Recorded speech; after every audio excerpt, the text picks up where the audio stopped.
শুধু দর্শক, আমরা সরকারি কর্মচারী, তারা যে আন্দোলন সংগ্রাম করছেন তাদের নিজেদের জন্য, তাদের পরিবারের জন্য, এই আন্দোলনটা উনি শুধু মুখেই বলছেন না, উনি ওনার ক্ষুরোধার লেখার মাধ্যমে শোনান, পাশাপাশি আবার উনি নিজে স্বরচিত গানের মাধ্যমেও এটা প্রচার করেন।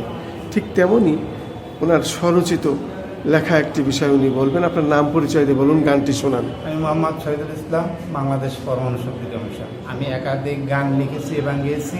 এগুলো কিছু কিছু গান অলরেডি ভাইরাল হয়েছে।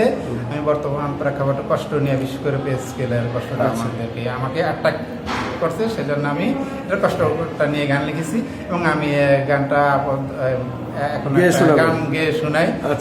আমার গানে ত্রুটি হলে আমি সবার কাছেও ক্ষমা চেয়ে নিলাম আগেই, যেহেতু আমি এখন শোনাবো। গেজেট চাই পে স্কেলের গেজেট চাই পে স্কেলের গেজেট চাই পে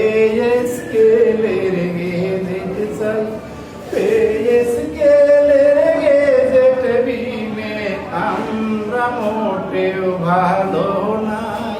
পে স্কেলের গেজেট বিনে আমরা মোটেও ভালো নাই।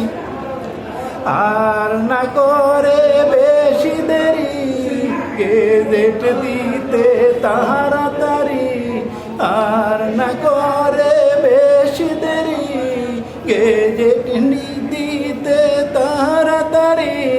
সরকারকে অনুরোধ জানাই, সরকারকে অনুরোধ জানাই। ধন্যবাদ। আশা করি সরকার আমাদের পে স্কেলের ব্যাপারে এবং বিশেষ করে গেজেটের ব্যাপারে শীঘ্রই একটা ব্যবস্থা নেবেন এবং সরকারকে আমরা সাধুবাদ জানাই যে যেহেতু পে স্কেল ঘোষণা করছেন, এখন গেজেটটাই আমাদের দাবি।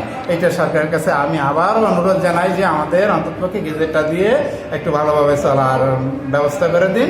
আল্লাহ আপনার সরকারের মঙ্গল কামনা করুক, আর আমার জন্য দোয়া করবেন, আমি যেন এভাবে লিখে দিতে পারি এবং গিয়ে দিতে পারি, মানুষের প্রকৃত মনের কথাটা আমি যেন তুলে দিতে পারি, এবং সেটার জন্য আমি অত্যন্ত হৃদয়ে ভারাক্রান্ত ভাবি। এখানে আমি কোনো কারো বিরুদ্ধেও না, বিশেষ করে আমি আমার অন্তর থেকেই আমি এগুলা লিখি এবং গাই। এটা কাউকে ভুল বোঝার কোনো সুযোগ নাই। সকলকে ধন্যবাদ। আপনাকেও অনেক অনেক ধন্যবাদ আমাদের চ্যানেলগুলির পক্ষ থেকে এই সুন্দর বক্তব্য এবং সুন্দর আপনার স্বরচিত গান শোনানোর জন্য। জাতীয় প্রেস ক্লাবের মধ্য থেকে আমি খন্দকার মাসুদুজ্জামান।